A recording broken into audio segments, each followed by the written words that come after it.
नमस्ते। कैसे हैं प्यारे दोस्तों? उम्मीद है आप लोग बढ़िया होंगे, मजे में होंगे। मैं राजेश यादव आप लोगों का यूपी वाले नीरज सर में स्वागत करता हूं।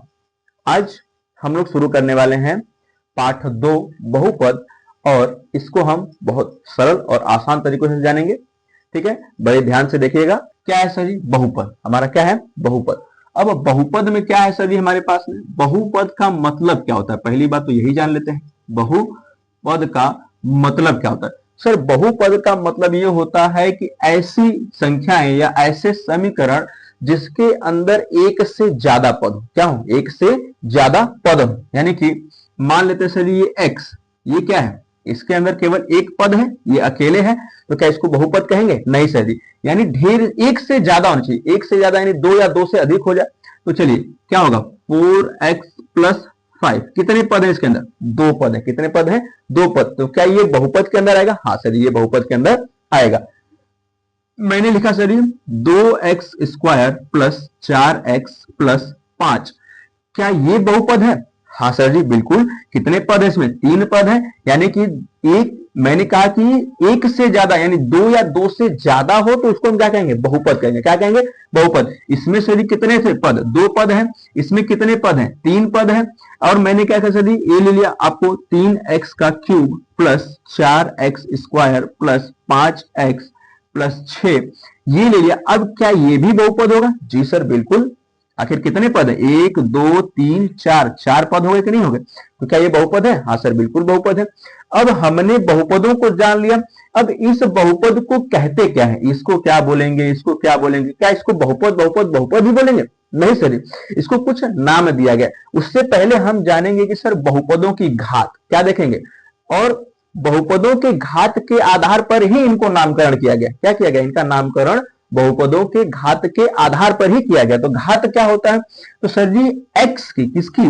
x के महत्तम, x के महत्तम या उच्चतम घात को, किसको? उच्चतम घात को। मान लेते हैं यहां सर जी x के घाते 3 है, यहां x के घाते 2 है, यहां x के घाते 4 है। तो इस बहुपद में x की सर्वोत्तम घात कितनी है, यानी सबसे बड़ी घात कौन सी है? 4। तो सर इसी के आधार पर इसका क्या करेंगे? नामकरण करेंगे, न कि सर पदों के आधार पर। ठीक है, पदों के आधार पर नामकरण नहीं किया जाता, घात के आधार पर किसी भी बहुपद का क्या करते हैं? हम नामकरण करते हैं। उसका नाम रखते हैं किसके आधार पर? घातों के आधार पर, न कि बहुपदों के आधार पर। बहुपदों की संख्या के आधार पर उसका नाम हम नहीं रखते। चलिए, तो अब मुझे बताइए कि सर यहां पर x की कितनी घात है? तो जहां पर x की कोई घात नहीं दिखाई देती है वहां पर x की कितनी घात होती है? 1 घात होती है। कितनी घात होती है?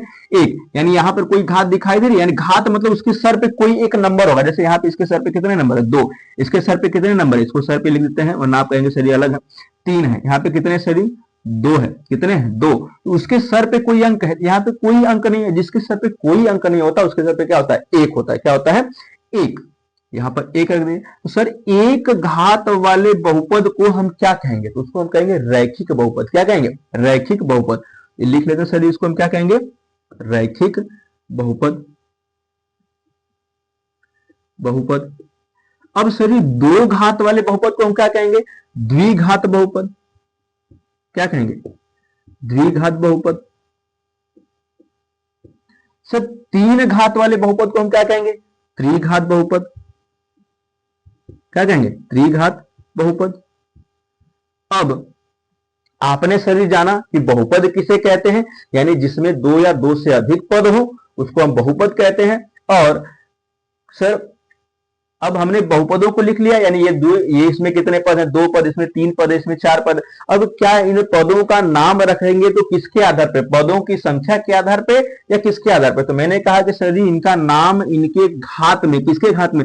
x की घात में। जो चर राशि है उसके घात में जो सर्वोत्तम अंक होगा उसके आधार पर हम क्या करेंगे? इसका नामकरण करते हैं। अगर घात में 1 है तो रैखिक बहुपद, घात में 2 है तो द्विघात बहुपद, घात में 3 है तो त्रिघात बहुपद। ठीक है, आया समझ में? तो अब हम आगे चलते हैं, और आगे क्या करना है सर जी? हमें इन बहुपदों को किस पर निरूपित करेंगे? किस पर? अब हमें इन बहुपदों को निरूपण के द्वारा इनका क्या करेंगे? हम मान निकालेंगे। अच्छा, उससे पहले हम जानेंगे कि सर जी एक इसमें टर्म आएगा आपको शून्य। क्या आएगा, बहुपद का शून्यक, बहुपद का शून्यक। सर ये बहुपद का शून्यक क्या होता है, बहुपद का शून्यक क्या होता है? सर शून्यक का अर्थ होता है इस जो चर राशि है इसका मान क्या आएगा, इसका मान कितना आएगा। जैसे इसी को ले लेते हैं सर, ये दिया है सर 4x + 5, शून्य के निकालने के लिए बराबर में क्या कर दीजिए, 0 कर दीजिए। अब इस x का सिर्फ मान चाहिए, तो ये 5 है, 5 को पक्षांतर कर देंगे, यानी इसको बराबर के वहां लेके जाएंगे, तो ये प्लस है, बराबर के दाहिने हाथ जाएगा, क्या हो जाएगा, माइनस, यानी 4x बराबर -5। अब 4 का x के साथ में गुणा है, जब भी दो अंक चिपके हो और उसके बीच में कोई संख्या न हो, दो चर और अचर राशि, ऐसे दो चर और अचर अंक कहेंगे सर, मैंने 13 लिख दिया, आपने कहा कि सर ये चिपके हुए हैं और सर इनके बीच में कोई चर नहीं, मतलब 1 × 3, ऐसा नहीं सर, इसको 13 कहा गया और ये 1 × 3 है, ये मत कर दीजिएगा। हाँ, नहीं तो पता चला सर जी डंडा लेके घर पे आएगा, सर आपने तो कहा था ये सर जी 2 अंक चिपके हैं, 25 लिखे हैं, 2 अंक चिपके हैं सर, ये तो 10 है, तो हुआ है ना। ऐसी पूरी संख्या गिनती की तो आप बैंड बजा देंगे, ठीक है, बैंड ना बजाइए, ठीक है। आइए क्या करना है सर जी, अब यहां पर जब भी क्या हो, चर या अचर हो, क्या हो, चर या अचर दोनों साथ में हो, तो उसके बीच में कोई चिन्ह न हो, तो उसका मतलब क्या होता है, वहां पे गुणा होता है, ठीक है। चलिए अब 4 का गुणा है x के साथ में, जब ये इसको पक्षांतर करेंगे तो जब ये बराबर के दाहिने साइड जाएगा तो यहाँ पे गुणा है और वहां क्या हो जाएगा, भाग हो जाएगा। मैंने आपको इससे पहले वाली वीडियो में बताया था, आप एक बार जरूर से जाकर के देखें, ठीक है। अब ये जाएगा सर, यहाँ पे क्या हो जाएगा, भाग हो जाएगा, यानी कि 5 बटे में क्या हो जाएगा, 4, यानी x का जो मान आया है, क्या है, ये जो x का मान आया है, इसी को हम क्या कहते हैं, शून्यक कहेंगे। क्या कहेंगे, इसी को हम शून्यक कहेंगे। क्या कहेंगे, शून्यक। x का मान जो आएगा उसी को हम क्या कहेंगे, शून्यक। तो यानी कि अगर हम इसको, हमें इसको ग्राफ पर दर्शाना हो, किस पे दर्शाना हो, ग्राफ पर, तो केवल x है ना, क्या है, केवल x। तो मान लेते हैं सर ये हमारा क्या है, ग्राफ है, ये हमारी x एक्सिस होती है, ये y एक्सिस होती है, यानी x अक्ष, y अक्ष, और इसको कहते हैं x डैश और इसको कहते हैं y डैश। भैया ये किस पर है, x पर है, तो x यही ना है, तो यानी कि ये पूरी लाइन x है, यानी x और x डैश, ये क्या हो गई, y और y डैश। तो x पर माइनस है, कितना है, -5 और 4 है, तो y पर हमें हमेशा क्या लेंगे, 0, क्योंकि सर द्विघात, यानी कभी y हमें दिया ही नहीं है, तो y का मान हम हमेशा क्या रखेंगे, 0 रखेंगे। अब x पर कितना ले जाना है, -5, तो सर जी -5 बटे 4 में, यानी इसको काटेंगे तो लगभग कितना आएगा, 1 कितना आएगा, 25, यानी कि मान लेते यहाँ पर 1 है, तो ये सर जी यहाँ पर आएगा, कहां पर आएगा, यहाँ पर, यानी कि x एक्सिस पर जहां पर कोई रेखा काट दे, कोई रेखा काट दे, या अभी हम आपको बताएंगे सर जी परवलय, क्या बताएंगे, परवलय, यानी कि एक रेखा, इसको एक परवलय है, इसको काटती हुई चली जाए, इसी को हम क्या कहेंगे सर जी, शून्यक। क्या कहेंगे, शून्यक। तो आपको अभी हम बताएंगे सर 2.1 में जब चलेंगे तो वहां पर ऐसे आपको ग्राफ बना के दे दिया जाएगा और पूछेगा कि सर इसमें शून्यकों की संख्या ज्ञात करिए। तो सर जब वो परवलय, यानी कि परवलय क्या होता है सर, ये कुछ इस तरीके से बनेगा, कुछ इस तरीके से बनेगा, है ना, इसी को हम क्या कहते हैं, परवलय कहते हैं। तो वो परवलय इस x एक्सिस को, यानी x अक्ष को कितनी बार काट रहा है, वही क्या होगा, हमारा शून्यकों की संख्या होगी, ठीक है। तो चलिए, आपको उम्मीद है इतना समझ में आया होगा। अब हम चलते हैं अभ्यास 2.1 की तरफ, जो हमारे पास में हमने ऊपर डाल के रखा है, हेडिंग है हमारा, ठीक है आज का। चलिए शुरू करते हैं।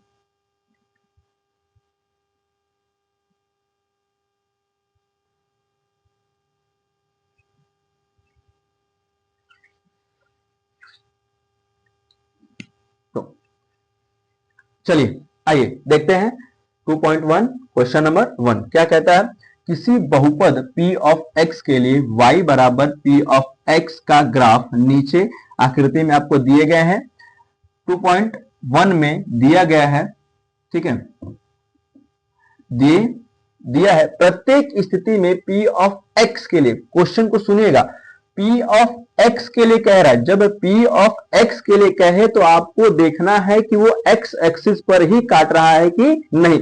यहां पर जब p ऑफ y कर देगा, क्या कर देगा, p ऑफ y, तो आपको फिर देखना है कि सभी y एक्सिस पे काट रहा है कि नहीं। p ऑफ x के शून्यकों की संख्या ज्ञात कीजिए, यानी p ऑफ x पर ये जो पैराबोला है, ये जो क्या है, पैराबोला है, ये कितनी बार काट रहा है, आपको ये क्या करना है, इसके अंदर बताना है, ठीक है। चलिए, यानी इसके शून्यकों की संख्या बतानी है। क्या बतानी है? शून्यकों की संख्या किसके लिए? पी ऑफ एक्स के लिए। यानी कि ये हमारा एक्स एक्सिस है और ये एक्स एक्सिस पर ही वो मान, वो शून्यक होना चाहिए। चलिए आइए देखते हैं, क्या क्वेश्चन नंबर 1 में कोई भी ऐसी रेखा आपको दिखाई दे रही जो एक्स एक्सिस से होकर गुजर रही है? नहीं सर जी, एक रेखा है जो, लेकिन जो क्या है, सिर्फ और सिर्फ वाई एक्सिस को काट रही है। किसको काट रही है? वाई एक्सिस को काट रही है। क्या पी ऑफ एक्स को काट रही? नहीं। तो यहां पर शून्यकों की संख्या क्या हो जाएगी सर? 0 हो जाएगी। क्या हो जाएगी? शून्यकों की संख्या कितनी हो जाएगी सर जी? 0। क्यों 0 हो जाएगी? क्योंकि दिए गए ग्राफ में जो पैराबोला है, क्या है, जो पैराबोला है या फिर जो परवलय है, वो एक्स एक्सिस को नहीं काट रहा है। क्या कर रहा है? एक्स एक्सिस को नहीं काट रहा। ठीक है, एक्सिस को क्या कर रहा है? काट रहा है कहीं पर? नहीं काट रहा। तो लिखेंगे सर जी यहां पर कि सर जी बहुपद क्या है सर जी? लिखेंगे क्या? लिखेंगे सर जी, क्योंकि ग्राफ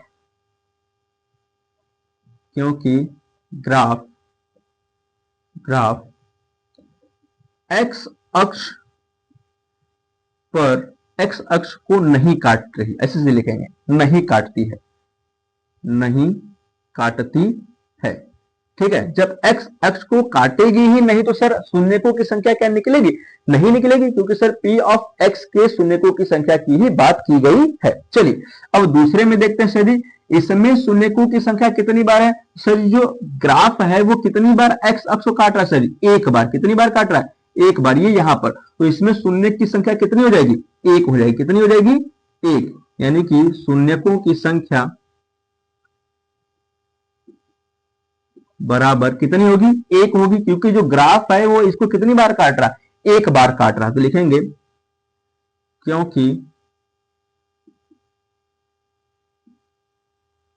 क्योंकि ग्राफ एक्स अक्ष को केवल एक बार काट रहा है। कितनी बार काटती है? केवल एक बार काटती है, एक बार काटती है। चलिए आइए अब प्रश्न संख्या 3 में चलते हैं। इसमें सर जी कितने शून्य को होंगे? तो आप देख रहे हैं कि जो ग्राफ है वो एक बार काटा सर जी, फिर घूम करके आए, फिर एक बार काटा, फिर घूम करके आए, फिर ये तीसरी बार काटा। यानी कुल कितनी बार? 1 2 3। तो इसमें शून्यकों की संख्या कितनी हो जाएगी? 3 हो जाएगी। कितनी हो जाएगी? 3 हो जाएगी। थोड़ा सा हम इसको छोटा कर लेंगे। ठीक है, तो यहां पर लिखेंगे सर जी शून्यकों की संख्या बराबर कितनी हो जाएगी? शून्यकों की संख्या 3 हो जाएगी। क्यों?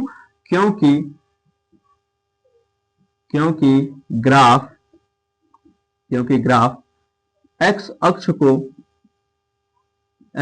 को 3 बार काटती है। कितनी बार काटती है? 3 बार काटती है। 3 बार काटती है। अब आते हैं सर ये प्रश्न संख्या 4 में।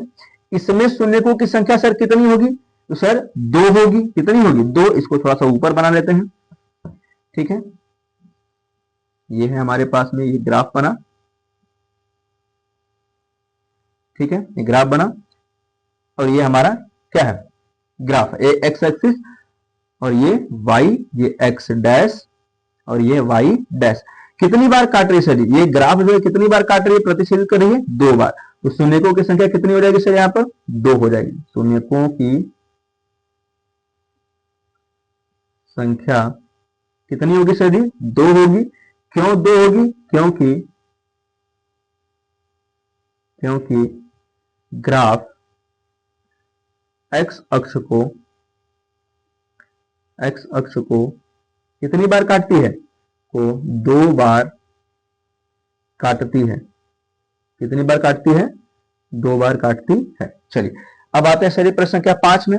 इस समय शून्यकों की संख्या कितनी होगी? तो गिनिए कितनी बार एक्स अक्ष को काट रही है? 1 2 3 4। कितनी बार?